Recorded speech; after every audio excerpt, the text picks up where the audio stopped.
തരൂരിനെ വിശ്വസിക്കാൻ പറ്റുമോ ഇല്ലയോ? തരൂർ വീണ്ടും കോൺഗ്രസിനകത്ത് ഒരു പൊട്ടിത്തെറി ഉണ്ടാക്കിയിരിക്കുകയാണ്.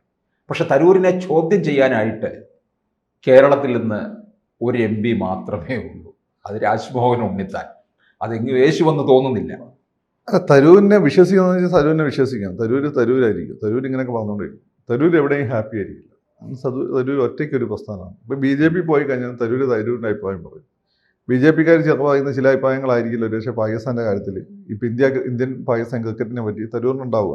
അപ്പോൾ അവർക്ക് തരൂർ കല്ലുകടിയാവും. തരൂരിനെ പോലെ ഒരു ലാർജർ ദാൻ ലൈഫ് ഫിഗറിന് ഒരിക്കലും ഏതെങ്കിലും ഒരാളെ പൂർണ്ണമായിട്ടല്ലേ പ്രസ്ഥാനത്തെ അനുസരിച്ച് പോകാൻ പറ്റില്ല. അത് യാഥാർത്ഥ്യമാണ്. അദ്ദേഹം ഈ പറയുന്നത് അദ്ദേഹത്തിന് തരൂർ കോൺഗ്രസ്സിൽ വന്ന സമയത്ത് മന്ത്രിസ്ഥാനം കിട്ടിയ സമയത്ത് അദ്ദേഹം കോൺഗ്രസ്സിൽ ഹാപ്പി ആയിരുന്നു. അല്ലെങ്കിൽ അദ്ദേഹം വിചാരിച്ച പോലെ കോൺഗ്രസ് പോയിരുന്നു. ഇപ്പം അദ്ദേഹം വിചാരിച്ച പോലെ പോകുന്നില്ല. അദ്ദേഹത്തിന് കോൺഗ്രസിനെ നന്നാക്കണമെന്നൊക്കെ ഉണ്ട്. അത് ഇവർ സമ്മതിക്കില്ല ആ സിസ്റ്റത്തെ. പിന്നെ അത് പൊതുവേ കാണിക്കുന്നത് ഞാനെപ്പോഴും പറയാനുള്ള ഒരു മര്യാദ എന്ന് പറഞ്ഞാൽ നിങ്ങളെ പ്രസ്ഥാനത്തിൻ്റെ നേതാവായിരിക്കുമ്പോൾ പറയാനുള്ള ഉള്ളിൽ പറയുക, പുറത്ത് പറയരുത്. അത് അവരുടെ ഇത് കേൾക്കാൻ തയ്യാറാവില്ല. അത് തരൂരിനെ നേതാവാക്കിയത് തരൂരായതുകൊണ്ടാണ്. ഇപ്പോൾ നമ്മളെ പിടിച്ച് നേരിട്ട് അവർ തിരുവനന്തപുരം മത്സരിപ്പിക്കുമല്ലോ, മത്സരിപ്പിക്കില്ലല്ലോ. തരൂരായതുകൊണ്ടാണ്. അപ്പോൾ ആ തരൂർ സ്വാഭാവികമായിട്ട് വെയിറ്റ് തരൂർ കാണിക്കും. And he's not happy with Congress. അതാണ് പ്രശ്നം. തരൂരിൻ്റെ അടുത്ത ഓപ്ഷൻ എന്താ നിങ്ങൾക്ക് ചോദിക്കാം. തരൂരിനെ പോലുള്ള ആളുകൾക്ക് അങ്ങനെ അടുത്തൊരു ഓപ്ഷൻ ഉണ്ടാവണമെന്നില്ല. അവരായി നിൽക്കുക എന്നുള്ളതാണ്. പിന്നെ BJP ഒരു ഓപ്ഷനാണെന്ന് ചോദിച്ചാൽ BJP അങ്ങനെയുള്ള അദ്ദേഹം ആഗ്രഹിക്കുന്ന രീതിയിലുള്ള ഒരു പൊസിഷൻ കൊടുത്തു കഴിഞ്ഞാൽ ഒരു പക്ഷേ അദ്ദേഹം സ്വീകരിക്കാൻ മതി. ഈ തോന്നുന്നത് UN സെക്യൂരിറ്റി കൗൺസിലാണെന്ന് തോന്നുന്നു ഉദ്ദേശം. UN സെക്രട്ടറി തന്നെ. പക്ഷേ ഇപ്പം അമേരിക്കയായിട്ട് നമ്മളെ ബന്ധം മോശമായ സ്ഥിതിക്ക് അത് അത്ര എളുപ്പമല്ല. അല്ല, അതിനി എത്രയോ വർഷം വരെ കാത്തിരിക്കണ്ടേ? ഒന്നത് രണ്ട് അമേരിക്കയായിട്ട് ബന്ധം മോശമായതുകൊണ്ട് അത്ര എളുപ്പമല്ല. അതാണ് ഒരു പ്രധാനം. പണ്ടേ അമേരിക്കക്കാർക്ക് അങ്ങനെ ഇഷ്ടമല്ല. അപ്പോൾ ശശി തരൂരിൻ്റെ കാര്യം, ശശി തരൂർ ആകാൻ പോകുന്നില്ല. ശശി തരൂർ ഇങ്ങനെ തന്നെ ആയിരിക്കും. അതിന് കോൺഗ്രസിൽ തന്നെ നിൽക്കും. അല്ല, കോൺഗ്രസിലല്ല, ശശി തരൂർ സ്വഭാവം അങ്ങനെ തന്നെ ആയിരിക്കും. അതിന് മാറ്റാൻ പറ്റത്തില്ല. അല്ല, കോൺഗ്രസിൽ തന്നെ നിൽക്കും. കോൺഗ്രസ് അത് പറയാൻ പറ്റില്ല. ചിലപ്പോൾ അല്ലാതെ ഇൻഡിപെൻഡന്റ് ആവാം. ചിലപ്പോൾ അദ്ദേഹം MP സ്ഥാനം രാജിവെച്ചേക്കാം. എന്ത് ചെയ്യും? മൂപ്പർക്ക് എന്താണോ കൂടുതൽ കംഫർട്ടബിൾ എന്ന് നോക്കിയിട്ട് മൂപ്പര് ചെയ്യും. പിന്നെ എനിക്ക് മൂപ്പരോടുള്ള വിയോജിപ്പ് ഈ ഒരു കാര്യത്തിലുള്ളൂ. മൂപ്പര് ഈ കോൺഗ്രസിൻ്റെ വർക്കിംഗ് കമ്മിറ്റി മെമ്പറൊക്കെ ആയിരിക്കുമ്പോൾ ആ പ്രസ്ഥാനത്തെ നാണക്കെടുത്ത രീതി, ആ പ്രസ്ഥാനത്തെ മറ്റുള്ളവന് ലാഫിംഗ് സ്റ്റോക്ക് ആക്കുന്ന രീതി മൂപ്പര് ഇടപെടാൻ പാടില്ല. അത് രാജിവെച്ചിട്ട് ചെയ്തോട്ടെ.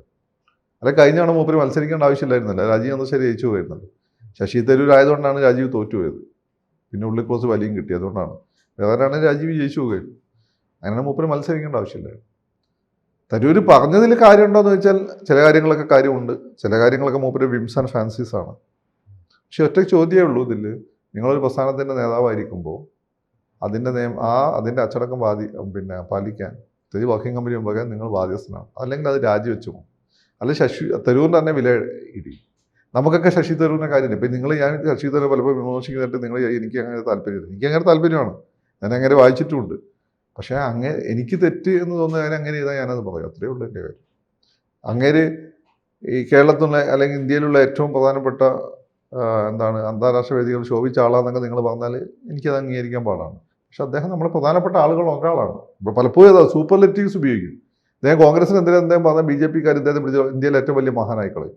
അങ്ങനെയല്ല, ഒരുപാട് മഹാന്മാരിൽ ഒരാളാണ് അദ്ദേഹം. ജയശങ്കർ ഉണ്ട്. അങ്ങനെ ഒരുപാട് ആളുകളുണ്ട് നമ്മൾ ഇന്ത്യൻ.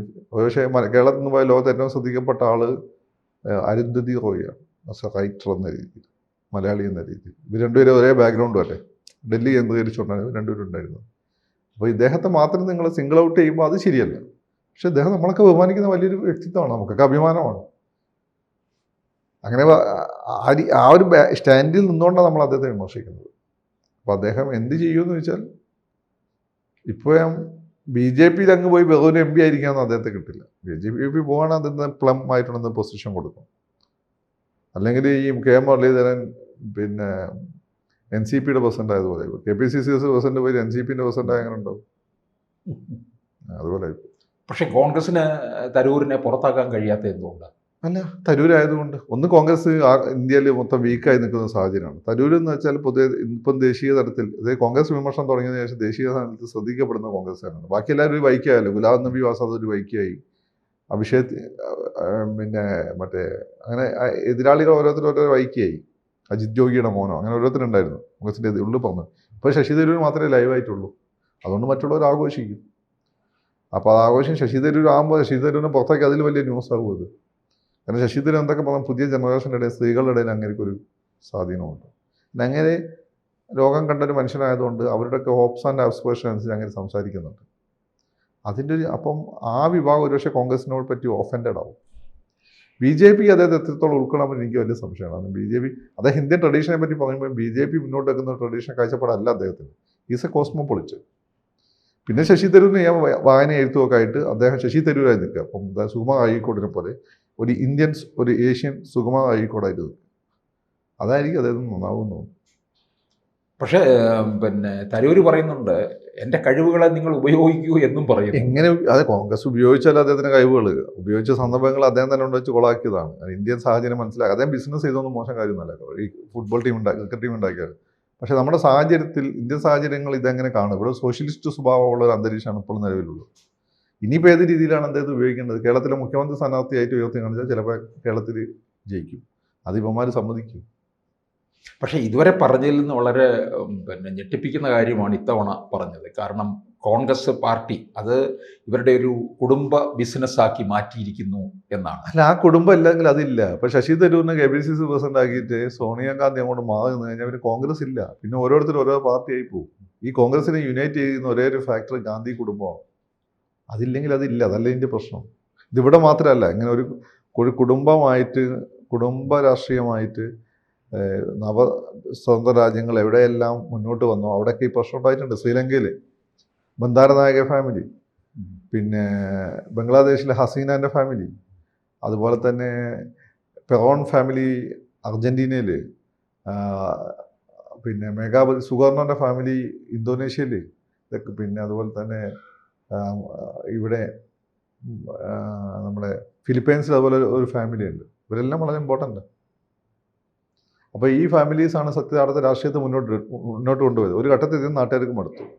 പക്ഷേ ആ പാർട്ടികളെ ബൈൻഡ് ചെയ്ത് നിർത്തുന്ന ഘടകം ആ ഫാമിലിയാണ്. ഇപ്പോൾ അമേരിക്കയെ പോലും ഈ പറയുന്നതിന് വലിയ രാജ്യമായിട്ട് പോലും അവിടെ എപ്പോഴും കെന്നഡി ഫാമിലിക്ക് ഒരു സേ ഉണ്ട്. അവിടെ ഇലക്ഷൻസ് ഡെമോക്രാറ്റിക് പാർട്ടിയിൽ കെന്നഡി ഫാമിലിക്ക് ഒരു സേ ഉണ്ട്. മനസ്സിലായി? അപ്പോൾ ഇതൊരു ഘടകം നിങ്ങൾക്ക് കണ്ടില്ല എന്ന് നടിക്കാൻ പറ്റില്ല. പക്ഷേ ഈ പ്രസ്താവന വരുന്നത് തെരഞ്ഞെടുപ്പ് മുമ്പിൽ നിൽക്കുകയാണ്. അതാ പറഞ്ഞത്, ശശി തരൂർ പുറത്ത് പോകാൻ വേണ്ടി തന്നെ തയ്യാറായിട്ട് നിൽക്കാൻ തോന്നുന്നു ഇപ്പോഴത്തെ പ്രസ്താവനകൾ കാണുമ്പോൾ. പിന്നെ അദ്ദേഹത്തിൻ്റെ സൈഡിൽ നോക്കുമ്പോൾ ശരിയാണ്, അദ്ദേഹത്തിന് കിട്ടുന്ന എക്സ്പോഷർ കിട്ടുന്നില്ല. അദ്ദേഹത്തിന് ഒന്നും ചെയ്യാനില്ല അവിടെ. ചെയ്യണമെങ്കിൽ അദ്ദേഹത്തിന് ആ രീതി ഒരു ഫ്രീ ഹാൻഡ് കൊടുക്കണം. അങ്ങനെ ഫ്രീ ഹാൻഡ് കൊടുത്ത് അദ്ദേഹത്തിന് ശരിക്കും AICC പ്രസിഡന്റ് ആക്കാൻ പറ്റുന്ന നേതാവാണ്. പക്ഷേ ഒക്കെ പിന്നെ ഈ ഗാന്ധി കുടുംബത്തിന് കയ്യിൽ ഇത് നിൽക്കില്ല. അപ്പം എന്ത് ചെയ്യും? ഈ ഡിസിഡൻ്റ് ആയിട്ടുള്ള ആളുകളെല്ലാം ഓരോരോ തൃണമൂൽ കോൺഗ്രസ് ഇല്ലാതാവും. അതാണ് പ്രശ്നം. ഇത് നിങ്ങൾ വിചാരിക്കുന്ന പോലെ അത്ര എളുപ്പമല്ല രാഷ്ട്രീയം. അത് ശശി തരൂരിനെ അറിയാം. പിന്നെ അദ്ദേഹം കംഫർട്ടബിൾ അല്ലാതെ പിന്നെ എന്താ ചെയ്യുക? അദ്ദേഹം ചെയ്യാൻ പറ്റുന്നത് വളരെ മാന്യമായിട്ട് വർക്കിംഗ് കമ്മിറ്റി സ്ഥാനം രാജിവെക്കുക, എന്നിട്ട് MP സ്ഥാനം വേണം നിലനിർത്തിക്കോട്ടെ, എന്നിട്ട് എഴുത്തും വായനയൊക്കെ ആയിട്ട് മുന്നോട്ട് പോവുക. എന്നിട്ട് അദ്ദേഹത്തിന് മോഡീനെ പോലെയുള്ള ആളുകൾ അദ്ദേഹത്തെ പോലെയുള്ള ആളുകൾ ഉപയോഗിക്കും. പല മിഷൻസിന് വേണ്ടി ഉപയോഗിക്കും. ചിലപ്പോൾ ക്യാബിനറ്റിലേക്ക് ചിലപ്പോൾ എടുത്തു. മോഡി അങ്ങനെ രാഷ്ട്രീയം നോക്കിയില്ല, ജയശങ്കറിനൊക്കെ എടുത്തില്ലേ. അപ്പോൾ അത് ചെയ്യണം. ഇതിപ്പോൾ ഇങ്ങനെ ഒരുപാട് ഇങ്ങനെ സ്വന്തം ഒരു പാർട്ടി നേതാവായിരുന്നുകൊണ്ട് ആ പാർട്ടി കുറ്റം പറയുമ്പോൾ അദ്ദേഹത്തിന് തന്നെ ഇമേജാണ് ഇടുക. കൂടുതൽ വാർത്തകളും വിശേഷങ്ങളും നിങ്ങളിലേക്ക് എത്താൻ ABC മലയാളം സബ്സ്ക്രൈബ് ചെയ്യുക, ബെൽ ബട്ടണും അമർത്തുക.